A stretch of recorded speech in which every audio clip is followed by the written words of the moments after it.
Euskal Herria es mi tierra madre, un país al que amo apasionadamente, una tierra mágica y antigua de una belleza sobrecogedora.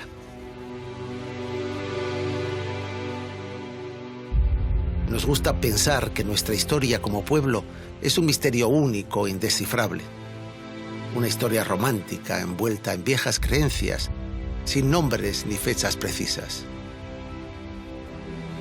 Pero eso no es historia. Esa es la mitología de un pueblo. He dedicado casi toda mi vida al estudio de Euskal Herria y a la investigación de su historia y su cultura.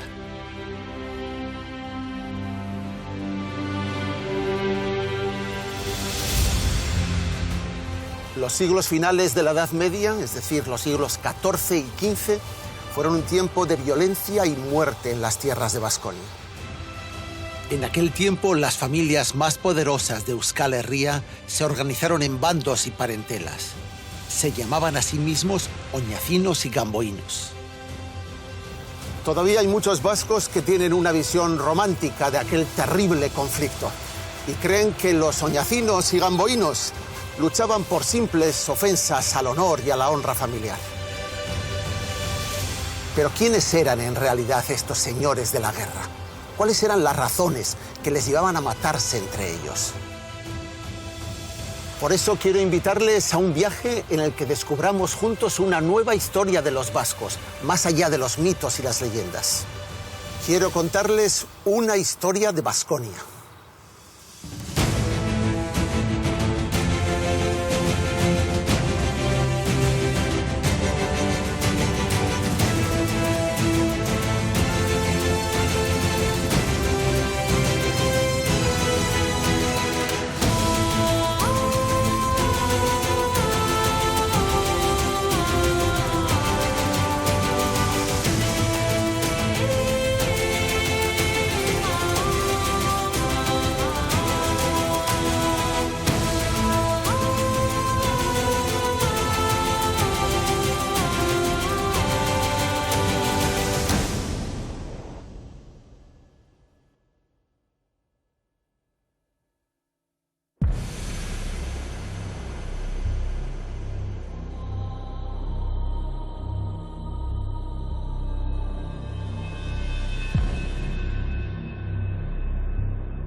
El origen de las guerras banderizas comienza en un país que está lejos de Baskonia, poblado por gentes de rostro moreno y de lengua extraña.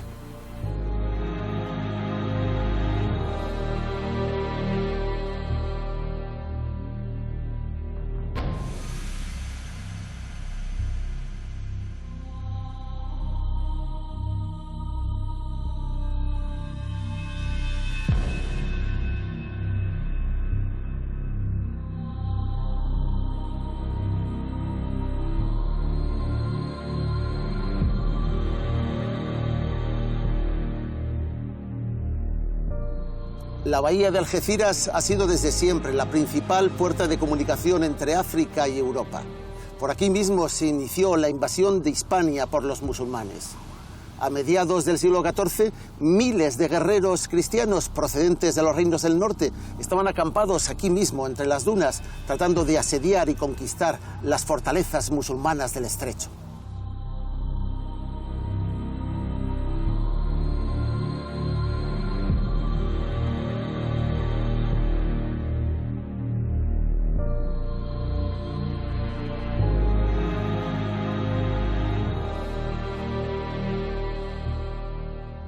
Entre todos los guerreros que estaban aquí esperando había muchos vascos. La mayor parte de ellos eran escuderos y ballesteros.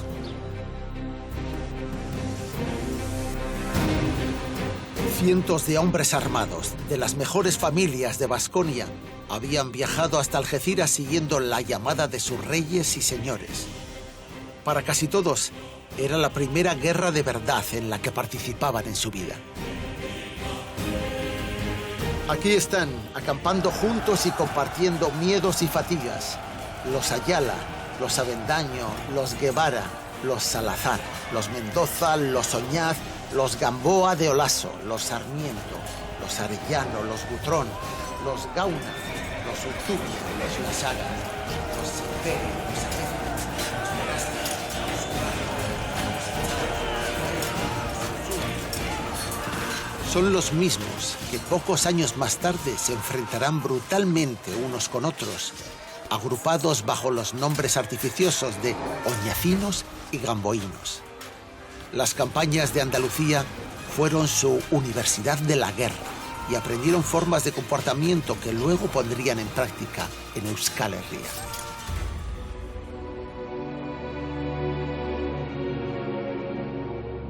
Uno de los líderes del ejército cristiano es el rey de Navarra, Felipe III, un veinteañero engalanado de caballero que descubre en el asedio de Algeciras el uso de los cañones. Él y sus hombres están siendo bautizados con fuego en las nuevas técnicas de la guerra moderna. Pero el joven rey enferma de fiebres en el campamento e intentando regresar a Pamplona, muere nada más llegar a Jerez de la Frontera. Allí quedan desamparados y sin jefe 400 soldados navarros. Otro noble vasco que está aquí es el conde Gastón.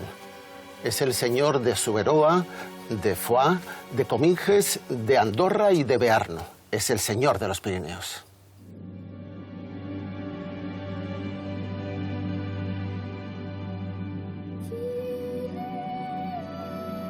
Resulta herido ante la muralla de Algeciras y muere también, dejando lejos de casa y desorientado a su ejército de duros montañeses del Pirineo, que se preguntan qué será de ellos ahora y quién va a pagarles por esta aventura en la que se han visto envueltos.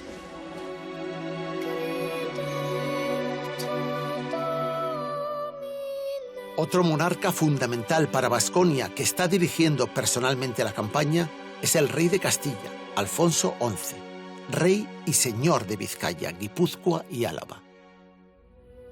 Él conquista Algeciras e intenta tomar el castillo de Gibraltar, pero se infecta por el Landre, que es como llamaban entonces a la peste bubónica.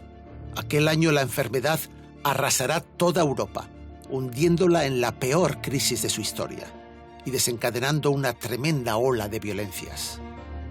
Muchos pensaron que con la peste negra había llegado el fin del mundo, pero era en realidad el otoño de la Edad Media y del orden feudal, que se resistía violentamente a extinguirse.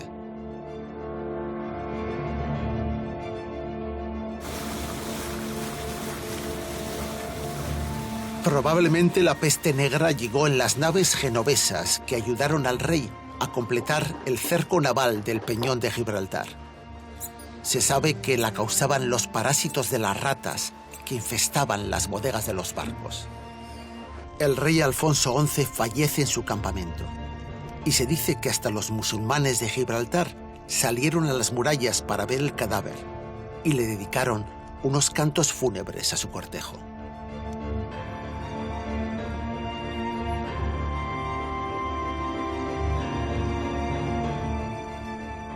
La peste negra, a la que sobrevive en menos del 50% de los casos, despedaza el campamento cristiano.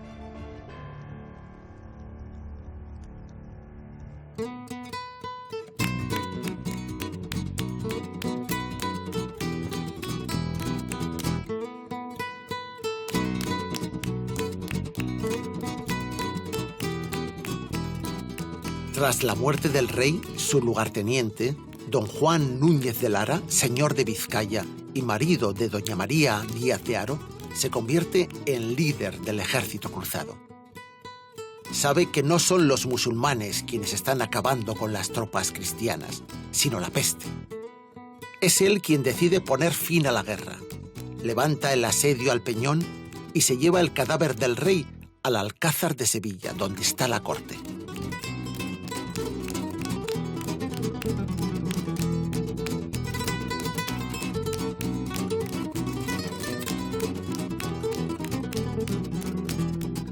Aunque el rey tenía una doble familia reconocida por todos, allí le espera solo la rama oficial, su esposa, la reina María, y el quinceañero Pedro, único heredero legítimo del rey difunto, también infectado y en grave riesgo de morir.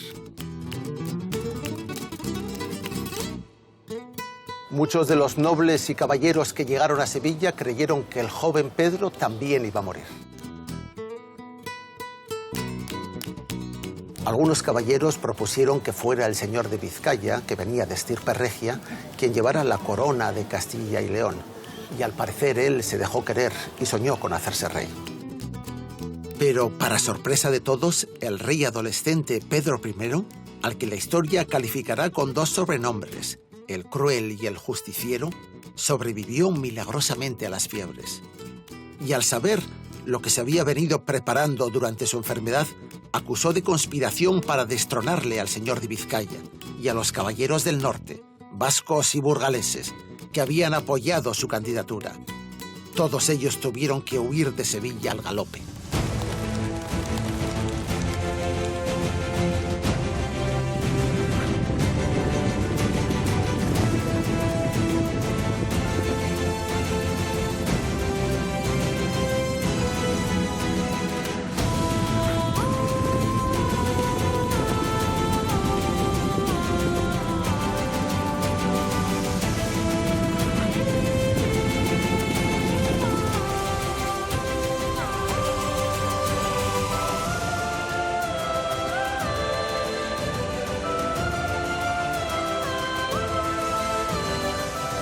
El señor de Vizcaya llegó a Burgos agotado después de su acelerada huida desde Andalucía.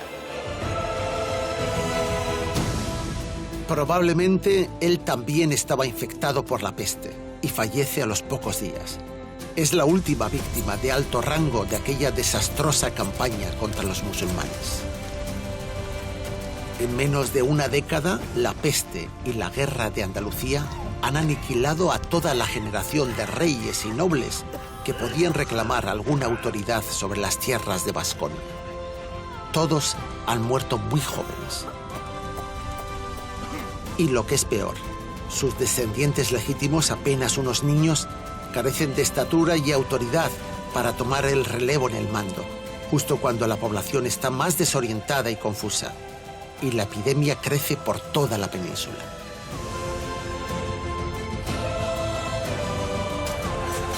En este estado de confusión se desata la guerra civil y estallan por todas partes las guerras privadas.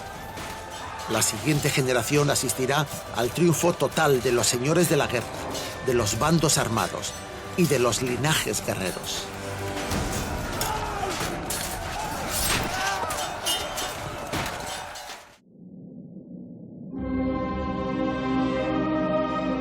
De pronto, Euskal Herria se encuentra con un centenar de familias que han aportado guerreros, que acaban de volver de Andalucía y que ahora no tienen un jefe fuerte, sino reyes débiles, dispuestos a pagar con favores a quien les sirva con las armas.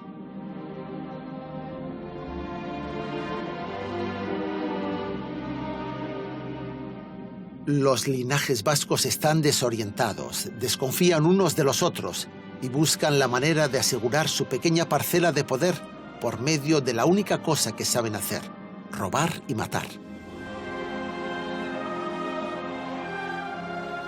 Estas familias de guerreros edifican entonces sus primeras casas-torre de piedra o de madera y comienzan a luchar entre ellas. Son clanes y grupos familiares que, a imitación de los nobles de Francia o de Castilla, creen formar parte de una clase social superior, con privilegios especiales. Piensan que por ser guerreros y estar disponibles para luchar por defender a la sociedad, son ya nobles y se les deben respeto y riqueza.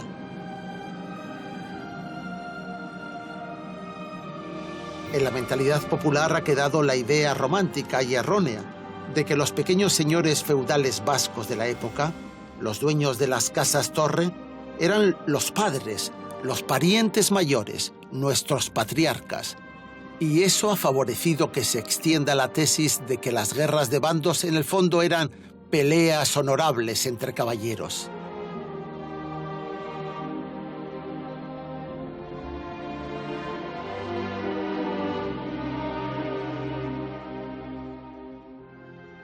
La historia llamó a aquellos conflictos, que duraron casi 2 siglos, las guerras de bandos. Pero en realidad se trataba de señores de una casa-torre, que en cuanto pueden, roban o matan a la familia de su vecino más próximo. Incluso dentro de su casa y linaje, asesinan a su propio padre, hermano o pariente próximo para conseguir sus bienes. Frecuentemente se convierten en salteadores de caminos, cuatreros de ganado, depredadores de campesinos y maltratadores de mujeres. Aquello no fue una verdadera guerra, sino más bien un estilo de vida. De lo que no tenemos ninguna duda es de que un grupo de familias vascas, de guerreros vascos, impulsados por intereses egoístas de riqueza y de poder, desataron una de las estaciones más sangrientas de la historia de Euskal Herria. Uno de los primeros frentes en los que se desatan los conflictos violentos entre familias vascas, nada más regresar de la guerra de Andalucía, es en los valles limítrofes de Álava y Guipúzcoa con Navarra, que entonces era una frontera abierta entre 2 reinos amigos. Y quien mejor ha estudiado el origen de los conflictos banderizos en esta parte de Baskonia es el profesor Jon Andoni Fernández de Larrea. Jon Andoni, ¿cómo era la vida, cómo era la situación en la frontera entre Navarra y Castilla, es decir, entre Navarra y Guipúzcoa, Álava, a mediados del siglo XIV? Pues era una vida y una situación tremendamente agitada, marcada por un hecho determinante que es el bandidaje fronterizo. ¿Y quiénes eran los bandidos? Un grupo de familias de pequeña nobleza que patrocinan, dirigen o encubren depredaciones de lo que vienen a ser sus comitivas militares que roban básicamente ganado, puesto que su transporte es mucho más fácil. A veces hacen prisioneros que someten a rescate. Los propios contemporáneos conocen esta frontera como la frontera de los malhechores. Tenemos la impresión de que son muchos y su base económica es reducida. Así que se ven necesitados de sostener sus economías a través de estos mecanismos que la frontera permite. ¿Cómo se organizaban estos malhechores? No conocemos ninguna banda que pueda superar los 40 miembros y esto es excepcional. Suelen tener una base de operaciones o refugio vinculado a una torre, posiblemente con también algunos lugares de refugio donde guardar el botín. No es extraña la complicidad, por ejemplo, de algunos clérigos, algunos párrocos. ¿Nos estás diciendo que algunas de estas famosas casas-torres en realidad eran guaridas de bandoleros?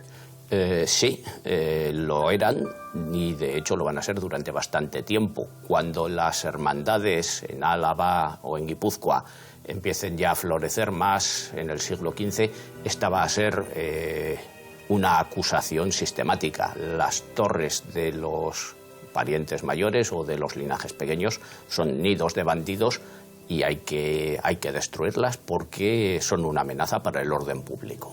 Oye, Jon Andoni, ¿y no hay reciprocidad? ¿Los navarros no penetran a este lado de la frontera? Sí. Lo que pasa es que la documentación que se ha conservado en el Reino de Navarra es mucho más abundante y conocemos mucho mejor las depredaciones de alaveses y guipuzcoanos en Navarra. Pero también tenemos algunos documentos mucho más escasos, pero que nos hablan de lo mismo. De hecho, tampoco es extraño que se asocien familias de ambos lados de la frontera para actuar en común como bandidos y que haya, por lo tanto, también algunos nobles navarros que, asociados a nobles guipuzcoanos, ejercen como patronos de bandidos en la propia Navarra.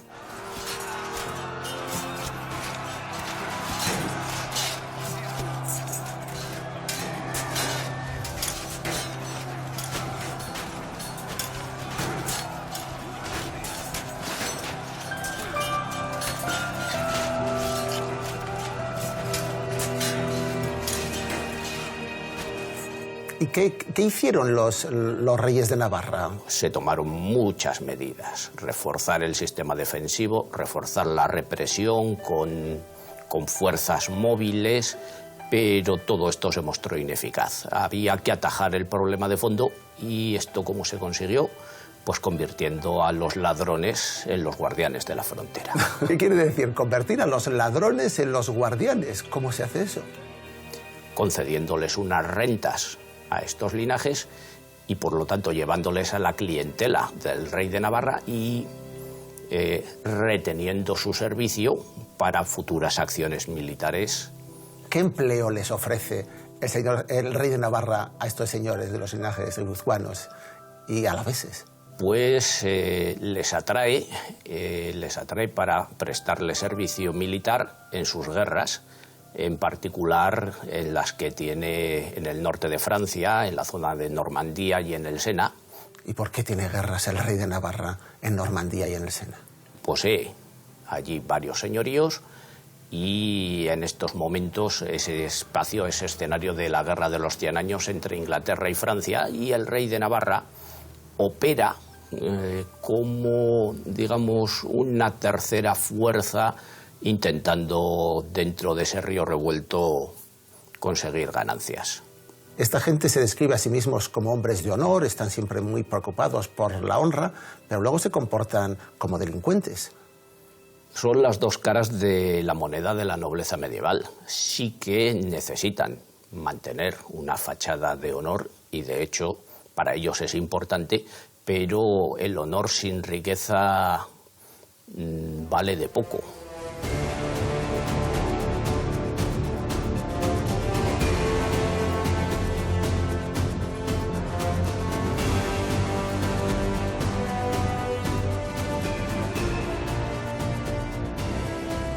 Hemos visto cómo se comportaron los banderizos de la frontera de Navarra en el siglo XIV, al regresar de la Guerra de Andalucía, como bandoleros en su propia casa o como mercenarios al servicio del nuevo rey de Navarra.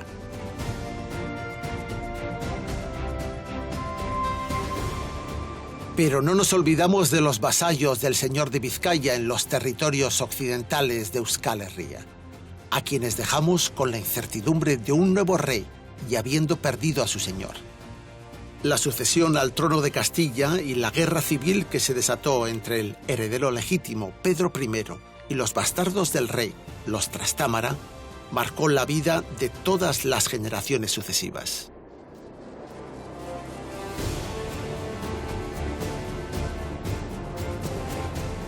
El ascenso al trono de Pedro I el Cruel, el que estuvo a punto de morir en Sevilla pero sobrevivió, tuvo consecuencias inmediatas para las familias nobles de Vizcaya y de Araba, muchas de las cuales apoyaban directamente al señor de Vizcaya.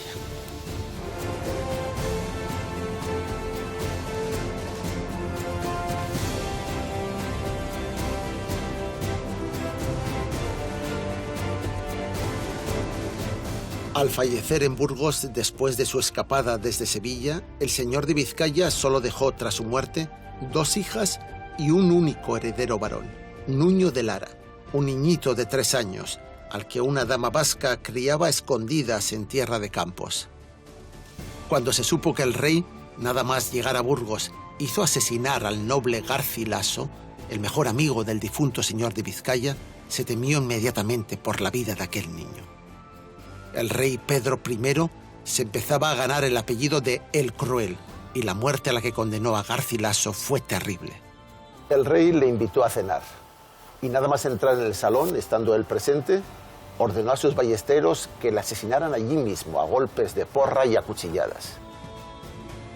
Luego tiró su cuerpo a la plaza delante de la catedral, en medio de una corrida de toros, para que le pisotearan las bestias mientras él aplaudía divertido. Esto sucedió ante una multitud, y todos quedaron horrorizados de la ferocidad del joven rey. Al saberlo, un grupo de caballeros vascos conjurados, los Avendaño y algunos más, partieron al galope para rescatar al niño y esconderlo en un lugar seguro, en Vizcaya.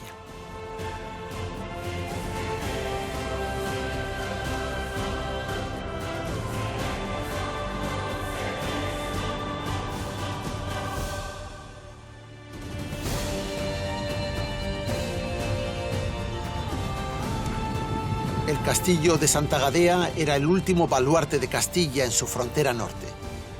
Desde aquí, la ruta medieval a los puertos del Cantábrico vasco se apartaba de la vieja calzada romana y en menos de 10 minutos se podía alcanzar el río Ebro y penetrar en Álava, un territorio en el que empezaban a sentirse más seguros.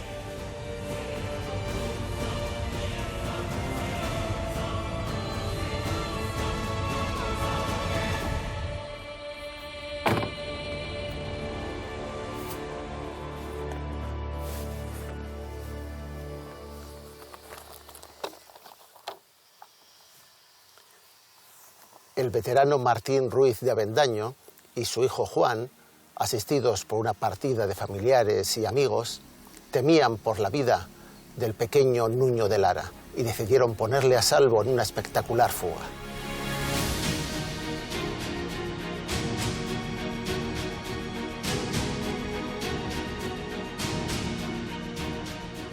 Rodeando la ciudad de Burgos por la noche, atravesando al galope el desfiladero de Pancorbo, pasaron por delante de Santa Gadea, donde estamos ahora.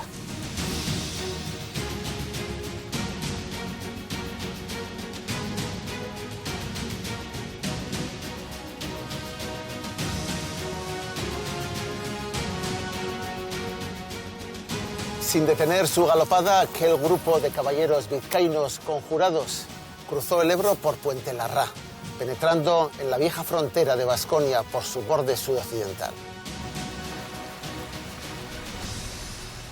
Para hacer perder el tiempo a sus perseguidores, los Avendaño rompieron con hachas y palancas de hierro un arco del puente.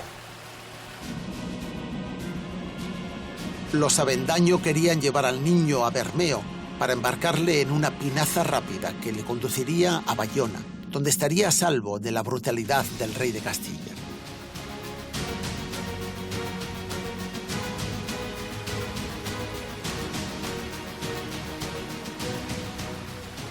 Juan de Avendaño y algunos de sus hombres, sobre todo arratianos, se hicieron fuertes allá arriba, en el castillo de Unzueta, para esperar al rey que les perseguía.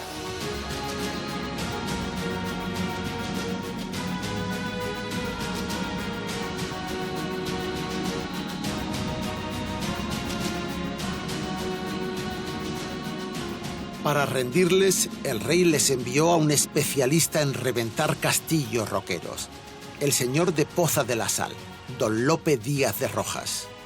Él mismo era propietario de un castillo sobre la roca, un auténtico nido de águilas, y sabía perfectamente qué hacer para tumbar un castillo, e inició las tácticas de guerra moderna en Vizcaya.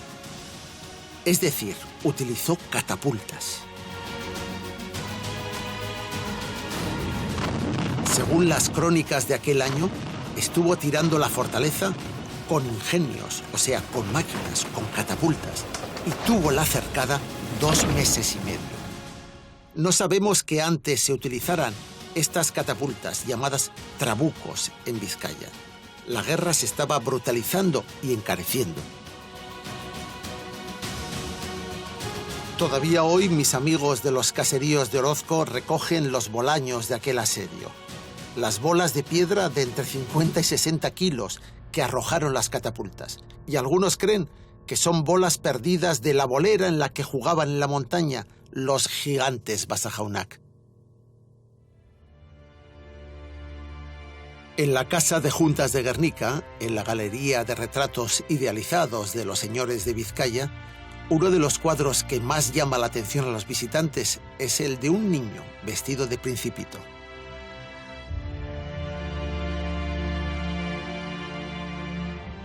Este niño es el pequeño Nuño de Lara, señor de Vizcaya con solo 3 años de edad durante unos pocos meses. Es el niño al que el rey Pedro el Cruel quería matar. Al no poder asesinarlo, el rey quiso arrebatarle el señorío de Vizcaya, valiéndose de la poderosa familia alavesa de don Ferrán Pérez de Ayala.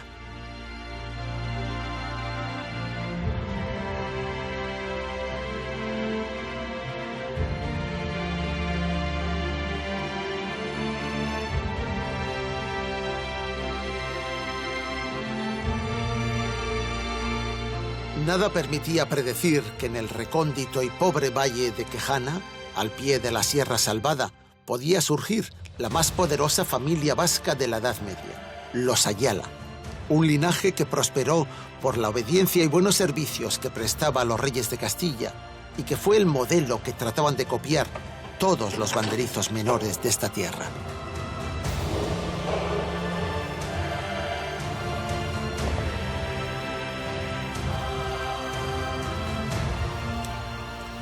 Esta es la tumba de Ferran de Ayala, uno de los más poderosos banderizos vascos.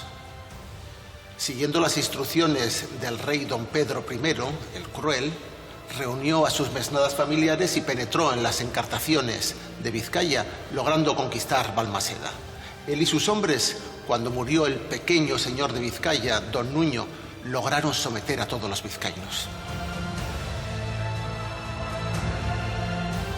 Él y su familia, los Ayala, fueron la familia vasca que más alto llegó en la corte de Castilla. A cambio de su asistencia militar recibieron tierras, iglesias, privilegios, cargos y rentas. Era una de las cabezas del bando ñacino y un modelo a imitar por los jóvenes de los linajes guerreros que aspiraban a triunfar como ellos.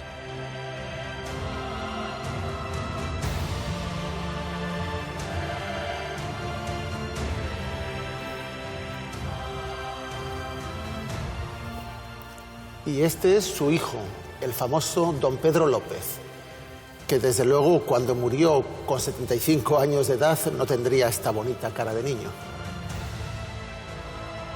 Tras una vida de éxito, llegó a ser el canciller de Pedro I y sirvió a dos reyes más. Era el canciller Ayala, el vasco más encumbrado de su tiempo. Durante la guerra civil que asoló Castilla, traicionó al rey Pedro y cambió de bando. Se pasó al bando de su hermano bastardo, Enrique de Trastámara, y le siguió a la derrota en la gran batalla de Nájera frente al príncipe negro, el hijo del rey de Inglaterra, a quien le habían prometido el señorío de Vizcaya. En aquellos años, Vizcaya pudo ser una posesión de la corona británica.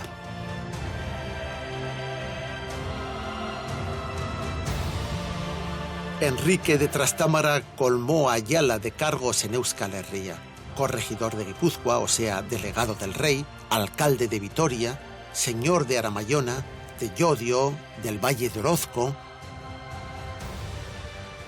Y es que servir a los reyes con las armas era la mejor, si no la única, vía posible para enriquecerse que tenían los guerreros vascos en una tierra tan pobre. Esta gente vivía del rey. No eran soldados profesionales disciplinados integrados en un ejército nacional, sino vasallos personales del rey, y éste les pagaba con mercedes y favores.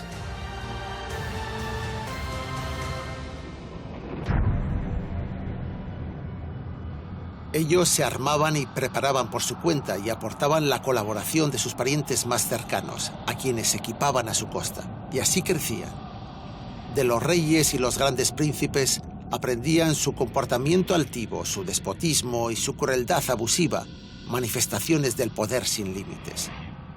Lo que puede aprender alguien que ha tenido como maestro a Pedro el Cruel o a su hermano bastardo Enrique de Trastámara. Pero no todos tenían la suerte de poder ascender en la corte como los Ayala o los Guevaras. Casi todos los linajes vascos eran más pequeños o más débiles, pero compensaban su debilidad actuando de un modo muy violento y duro, sin ocultarse, procurando que todos lo supieran, exhibiendo músculo para poder sobrevivir en un mundo tan competitivo.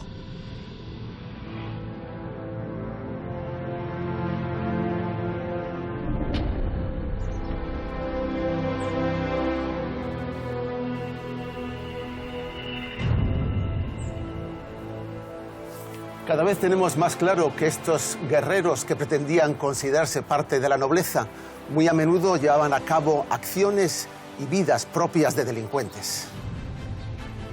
Sin embargo, educan a sus hijos en los conceptos de la honra, inculcándoles ideas de grandeza, como la de que por su sangre, por su origen y por su coraje, no eran segundos ante nadie, y no tenían que rendir cuentas a ninguna autoridad superior que no fueran el Papa o el Rey.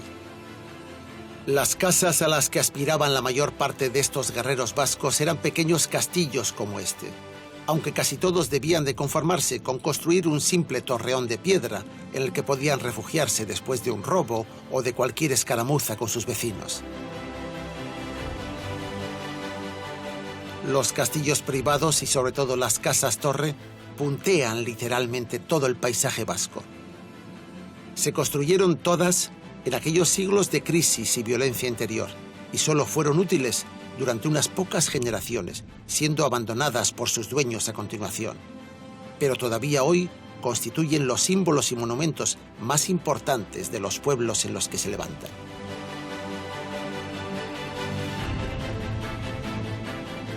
Solo una minoría de las familias vascas más destacadas tienen dinero suficiente para hacerse una muralla alrededor de la torre, convirtiéndola en un pequeño castillo. Nunca podrían aguantar el asalto de un ejército de verdad, pero son más que suficientes para defenderse de un golpe de mano de sus vecinos. En Guipúzcoa y el norte de Navarra, estos castillos banderizos son prácticamente desconocidos. En Vizcaya no debió haber más de 6. Pero en Álava los linajes son más ricos, están situados más cerca del rey y acumulan más poder.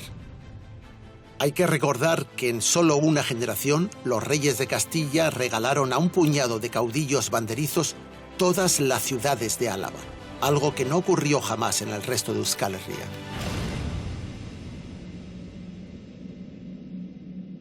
En el Reino de Navarra sí existe una auténtica clase nobiliaria feudal, con tierras ricas, cargos públicos en la corte y pequeños castillos privados, como este de Ferrando de Allanz, a quien el rey Carlos II nombró gobernador de Normandía como recompensa por sus servicios.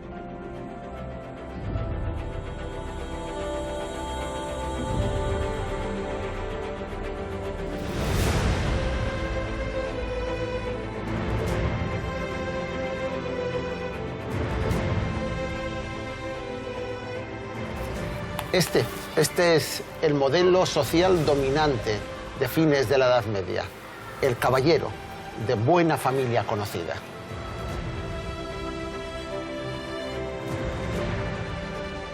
Un guerrero, un pariente mayor capaz de mantener a un pequeño grupo de hombres armados que intentaba vivir de las rentas a cambio de poner ocasionalmente su espada y a sus escuderos al servicio de las guerras de los reyes, en Andalucía, en Normandía o en las fronteras interiores de Euskal Herria. Al pensar en aquellos linajes banderizos, hay muchas preguntas que nos surgen y despiertan nuestra curiosidad. Por ejemplo, ¿de qué vivían aquellos señores? ¿Cómo eran las relaciones familiares y las relaciones con el resto del pueblo? ¿Eran tan sangrientas y crueles como cuentan algunos cronistas de la época?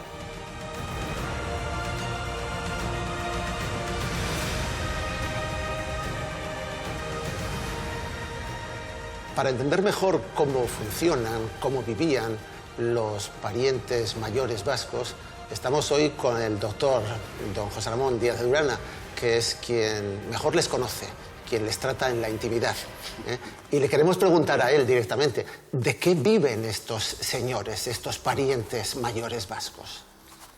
Bueno, sus ingresos fundamentalmente proceden de la tierra, del dominio de los hombres también, pero como no, hay otros tipos de rentas que tienen que ver con el monopolio sobre los molinos, las iglesias, el patronato sobre las iglesias, las ferrerías, el comercio. Obviamente, todas esas son fuentes de ingreso para los parientes mayores. La guerra también es una de sus fuentes de ingreso, reciben rentas reales, concesiones reales, las famosas lanzas terrestres o mareantes, que no son sino cantidades en dinero que el rey de Castilla, en este caso, entrega a los parientes mayores del país para que mantengan un ejército, un pequeño ejército que cuando necesita su concurso, pues acaba recibiendo su ayuda, bien por mar, bien por tierra. ¿Y viven bien? No viven como unos individuos de la gentry inglesa, por ejemplo, o como, en fin, los grandes nobles, pero desde luego son los más ricos del lugar, probablemente en el mundo rural vasco, porque los mercaderes, los grandes mercaderes, por supuesto, también viven muy bien, pero sin duda en el mundo rural vasco ellos son los que mejor viven, no hay duda. Tenemos la idea tal vez de que los grandes feudales son latifundistas, que tienen inmensos señoríos de tierras inabarcables. Los nuestros, en un territorio tan pequeño y tan montuoso evidentemente no eran latifundistas, por supuesto, pero sí que eran titulares de tierras, sí que eran propietarios de tierras y sí cobraban rentas por esas tierras que obviamente cultivaban otros. Pero no solamente tenían tierras y percibían por esas tierras unas rentas, sino que además tenían unos campesinos que les pagaban, entre comillas, en reconocimiento de señorío, digamos, unos tributos que, bueno, por la casa que habitaban, hacían prestaciones de trabajo, pagaban censos en especie, es decir, percibían de la tierra una parte importante de su renta. Quizá no se trataba tanto, es decir, a salvo del diezmo, claro está, no se trataba de grandes cantidades, pero desde el punto de vista simbólico, esas cantidades para un Guevara, para los grandes parientes mayores de la tierra guipuzcoana y vizcaína, desde luego eran sustanciales, porque eso tenía que ver con su dominio sobre los hombres. Dices tierras cultas, y las tierras incultas, bosques, pastos, por supuesto, ríos, ¿tienen también derechos sobre ello? Sí. Y si no los tienen, a veces el rey se los concede. Por ejemplo, al merino mayor de Guipúzcoa, que en un momento determinado es un ayala, que tenemos aquí representado en esta sala, pues el rey le concede montes, bosques, etc., ¿no? Se trata de una explotación integral del monte y del bosque que incluye, por supuesto, la madera. Los astilleros de la costa, en fin, reciben la madera de los bosques y de los montes de los territorios costeros, básicamente. Pero es que las piedras de los molinos se obtienen en unas canteras que igualmente ellos tratan de controlar. La ganadería, bueno, asociada a unas explotaciones ganaderas que son muy características de la cornisa cantábrica, que son los seles. Y estas rentas, todos estos ingresos, todas estas fuentes de poder y dominio, ¿son indisputados? ¿Son reconocidos por todos amigablemente, aceptados por sus vecinos? Obviamente no, obviamente no. Hay una competencia y una creciente competencia entre los distintos señores. Habría que distinguir en ese sentido el caso alavés del caso guipuzcoano y vizcaíno. Mientras que en Álava los grandes señores reciben señoríos jurisdiccionales que, bueno, no son tampoco, porque Álava no lo es, grandes territorios, pero, sin embargo, sí que se trata de, digamos, de concesiones reales en las que se incluye, junto a la tierra, el bosque, etcétera, etcétera, la justicia civil y criminal. Esto no sucede en el caso guipuzcoano ni en el caso vizcaíno, y esas torres que son, digamos, el exponente más claro del dominio señorial en esos territorios, hacen referencia a espacios, al control sobre espacios muy reducidos. Así que los enfrentamientos, de la manera tan fría como los pones, los enfrentamientos entre oñacinos y gamboínos o parientes mayores, llámese como se llamen en cada uno de los lugares o comarcas, no son por cuestiones de honor y de honra entre caballeros, sino que están simplemente, es una competencia empresarial. Sí, bueno, se puede ver desde ese punto de vista. Vive Dios. Desde luego,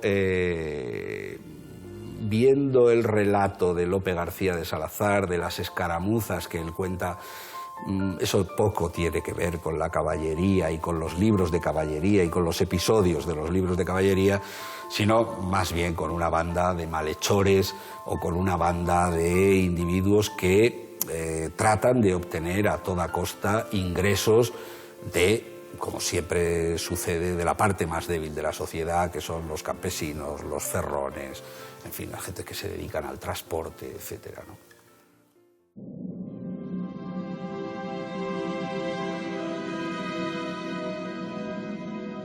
Pero ese argumento no explica todo. Porque estas gentes se exceden tanto en la violencia, en la crueldad y los abusos, que sus acciones no se explican ni siquiera por el presunto beneficio económico o de poder que pudieran obtener. Hacen cosas terribles con las que no van a tener ningún rédito ni ganancia. Y las hacen porque se habían creído el personaje, porque piensan que la autoridad que tienen sobre el resto de la población les permite hacer lo que quieran, porque se habían instalado en un despotismo perverso y sin restricciones ni frenos morales. no hay nada que les detenga. Creen que todo lo que hay en la tierra es suyo.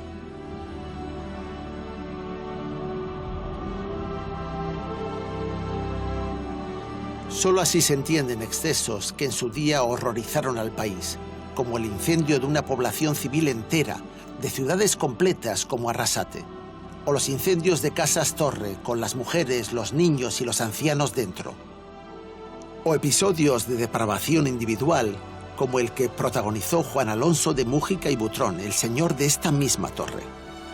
Mírenla bien, porque no estamos hablando de ninguna leyenda ni de ningún cuento inventado, sino de un hecho histórico real y espeluznante.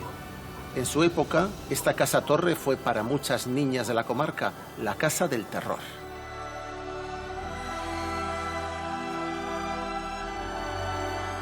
Al señor de la Torre de Música que vivía aquí se le conocía con el apodo de El Rubio y era uno de los grandes parientes mayores del bando oñacino.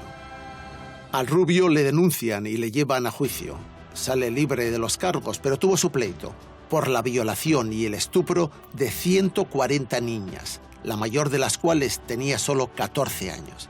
Y encima, algunas eran parientes suyas, sus propias sobrinas.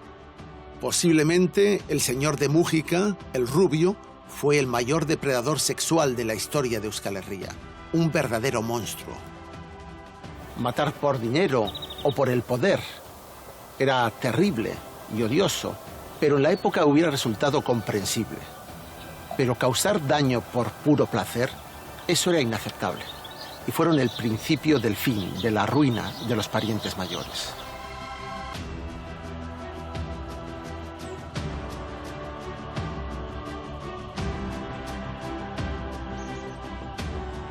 Un protagonista muy activo de la etapa final, la más brutal de las guerras de bandos, vivió en este castillo de San Martín de Muñatones. Fue Lope García de Salazar, y gracias a su testimonio que dejó escrito en el único libro de historia sobre las luchas de aquellos años, titulado Las bienandanzas y fortunas, podemos darnos cuenta de que aquel fue un tiempo caótico de abusos y violencia generalizados, en el que al final casi lo que menos importaba era la supuesta división de los vascos en bandos.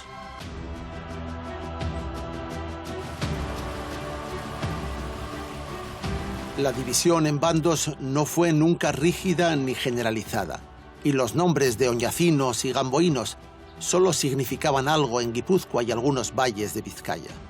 Sin embargo, lo que sí eran reales fueron las inacabables venganzas familiares, los robos y asaltos en los caminos, los engaños y traiciones en el seno del mismo bando, las represalias violentas por cualquier supuesta ofensa y el hambre de poder en una tierra pobre y con pocos recursos. En esto consistieron las guerras de bandos, y para esto servían las casas torre de los banderizos. El castillo de Muñatones era la casa de uno de los parientes mayores más poderosos de Baskonia, don Lope García de Salazar. Era una de las cabezas del bando oñacino en Vizcaya, pero su influencia se extendía a Cantabria, el norte de Burgos y también buena parte de Araba.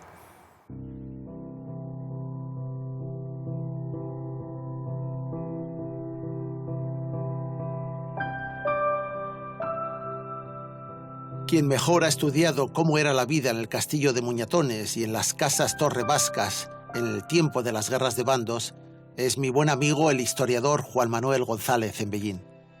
Los bandos defienden una ideología o dos ideologías enfrentadas, defienden una frontera entre territorios que se combaten el uno al otro, un modelo de vida. ¿Qué es el bando al final en esta época? El bando no tiene, un bando y otro no tiene ninguna diferencia. Son simplemente agrupaciones, confederaciones de unas familias contra otras familias.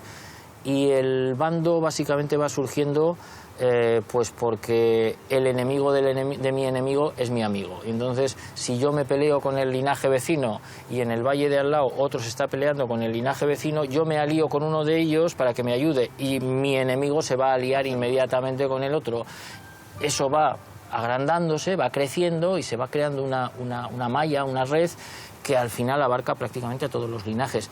Pero eso no implica que en un momento determinado un linaje abandone un bando y se pase a otro bando.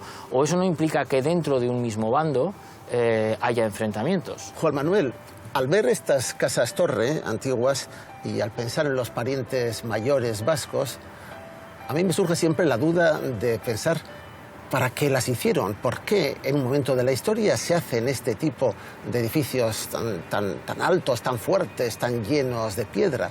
¿Quién y por qué hizo estas casas torre? Bueno, estas casas torre las hacen los parientes mayores de los linajes banderizos. Y son fundamentalmente sus casas. Siempre pensamos en ellas como fortalezas, pero ante todo son casas. No tenemos que pensar que durante 200 años los vascos estuvieron todos los días peleándose. Normalmente se vivía en paz, pero había ciertos periodos en los que pues bueno, las cosas estaban más agitadas. Entonces, estos son casas, pero son unas casas con capacidad de resistir un ataque. ¿A qué nivel se encontraba el dueño de esta casa, don Lope García de Salazar, el señor del castillo de Muñatones? Es uno de los grandes. Es uno de los grandes. Lope García Salazar es el pariente mayor de los soñacinos de las Encartaciones. ¿Quién es? ¿Qué hacía? ¿Qué es lo que le hace especial en aquellos años a Lope García Salazar? Lope García Salazar hereda dos grandes patrimonios. Por un lado, la casa de Salazar de San Martín, que es esta. Por otro lado, la casa de Muñatones, que recibe de su madre. Entonces se convierte en uno de los más grandes propietarios de la Vizcaya de aquel momento. Cuando decimos uno de los más grandes propietarios, estamos hablando de que poseía 3, 4 torres, 3 o 4 molinos, un par de ferrerías y los derechos de algunas iglesias, pocas. Y lo que sí tenía, que esto es algo muy importante, es el monopolio de la exportación de hierro de Vizcaya. Es decir, todo el hierro que se sacaba de los montes de Somorrostro bajaba a 3 o 4 puertos y él controlaba esa exportación. A él le pagaban impuestos todos los venaqueros, los carreteros que bajaban esos minerales. Y además él era el que, por concesión del señor de Vizcaya, administraba justicia en todos los asuntos del hierro. Él se había enfrentado a su padre por el mayorazgo y su hijo, uno de sus hijos, se va a enfrentar a él por el mayorazgo, hasta el extremo de que en un momento determinado él va a echar de su casa a su mujer, que apoyaba a este hijo, la Butrón, y al hijo le van a atacar y le van a coger prisionero. Entonces le capturan en esta torre, también por sorpresa, le cogen prisionero y se pasa 5 años encerrado en esta torre. Hasta que finalmente, bueno, se escapa, que a mí es una de las cosas que me parecen más peculiares, porque estamos hablando de un hombre de ya 75 años, se escapa descolgándose, un anciano, pero se escapa descolgándose con las sábanas amarradas, esto que hemos visto en los tebeos de críos del preso que se escapa de la cárcel, sí. Bueno, pues eso hace Lope, y entonces le capturan al día siguiente, porque claro, es un hombre mayor, no puede irse muy lejos. Entonces, bueno, le capturan, le llevan a la torre y el hijo decide acabar con el problema envenenándolo y acabando con él.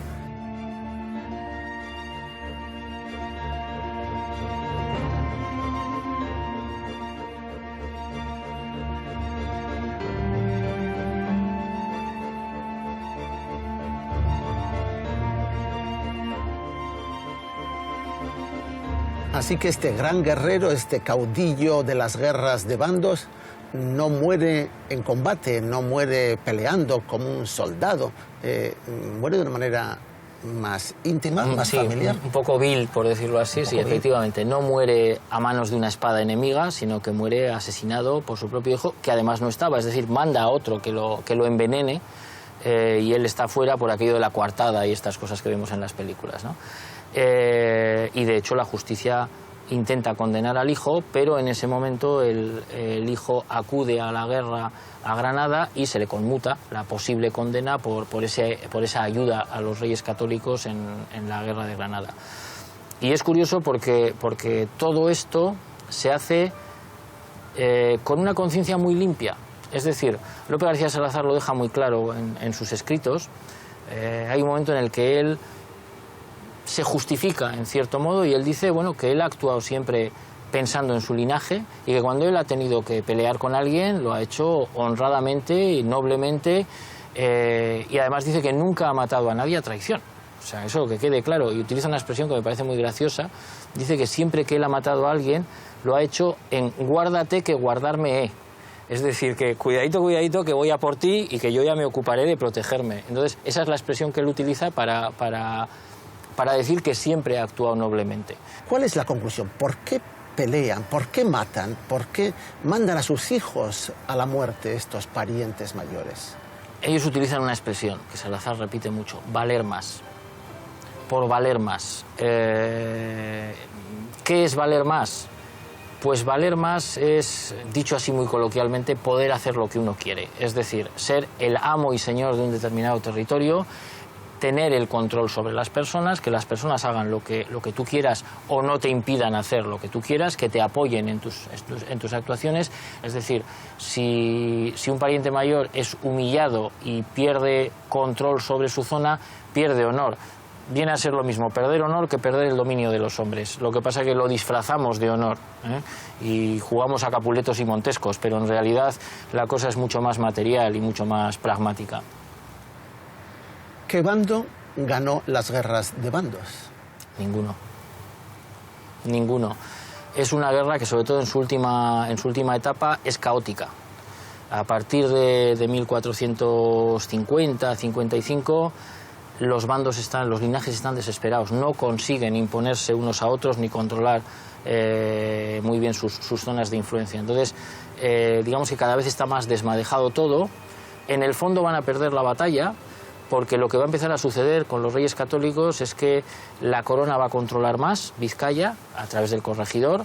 Las villas cada vez van a tener más potencia, las propias vecindades de las anteiglesias cada vez les van a plantar con más frecuencia cara, les van a meter en pleitos, y entonces van a perder no tanto su poder económico, porque siguen siendo los propietarios de los molinos, de las ferrerías, de los derechos de las iglesias y de sus tierras y demás, pero sí van a perder una parte de ese prestigio que les permitía ser omnipotentes en sus áreas de influencia. Y entonces, al final, ¿quién pierde las guerras de bandos? Pues los soñacinos y los gamboinos.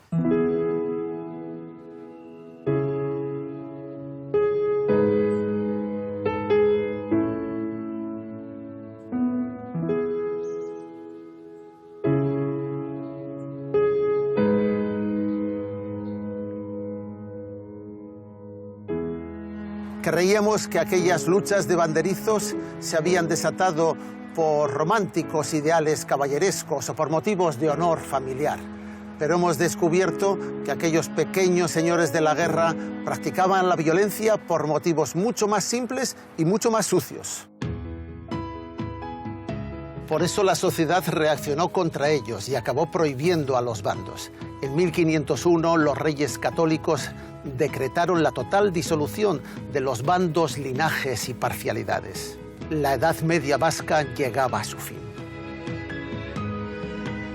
Pero sus crímenes sangrientos eran odiosos para toda la sociedad del otoño de la Edad Media, insoportables para los labradores que tuvieron que escapar y refugiarse en las ciudades, para la gente de la ciudad, a quien robaban los convoyes de mercancías, para la iglesia, porque se quedaban con el dinero de la feligresía, para las autoridades, desde el corregidor hasta los reyes, porque estos señores no eran súbditos ni aliados fiables.